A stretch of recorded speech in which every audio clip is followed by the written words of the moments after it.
ગીર પંથકમાં 12 સિંહોના શંકાસ્પદ મૃત્યુ નિપજ્યા છે, તો બીજી તરફ ગીરમાંથી તંદુરસ્ત સિંહોનું બરડા વિસ્તારમાં સ્થળાંતર કરવા માંગ ઉઠી છે.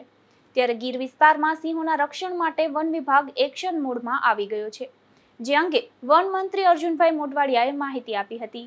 ગીર સેન્ચુરીના જે બહારનો વિસ્તાર છે, રેવન્યુ વિસ્તાર છે, એમાં ખાસ કરીને ગીર ગઢડા તાલુકા અને બાબરકોટ અમરેલીના એરિયાની અંદર એમાં 12 સિંહોના મૃત્યુ થયા છે.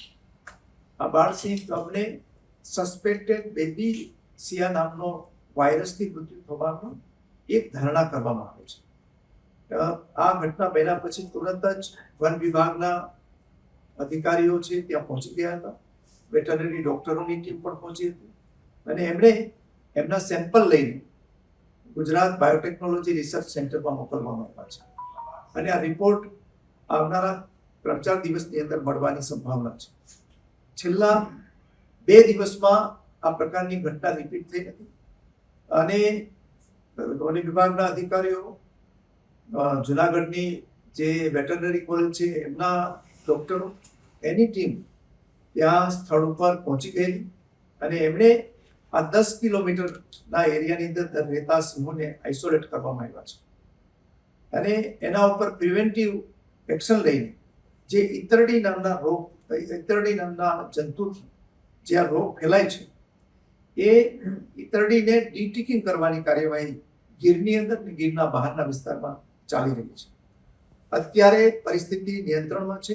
છેલ્લા 2 દિવસમાં આવી કોઈ ઘટના બની નથી અને સ્થળ ઉપર અને બીજી જગ્યાએ વન વિભાગે ટીમો બનાવી જે પ્રિવેન્ટિવ કાર્યવાહી કરવી જોઈએ એ તમામ પગલાં લેવાઈ રહ્યા છે.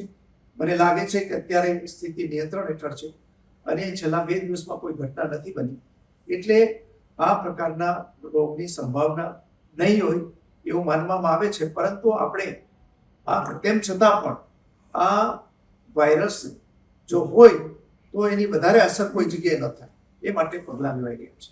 ટોટલ સાહેબ કેટલા સિંહોના મોત થયા છે આંકડો? અને બીજી વસ્તુ, આજે સવારે પણ એક સિંહનું મોત થયું છે. જી, અત્યાર સુધીમાં કોઈ આ પ્રકારની ઘટનામાં સિંહ બાળના જ મૃત્યુ થયા છે અને એ સિવાયના જે મૃત્યુ થયા છે એના કારણો કોઈ કોન્ફ્લિક્ટ હોય, ઉંમર હોય કે બીજી કોઈ બીમારીને કારણે થયા હશે.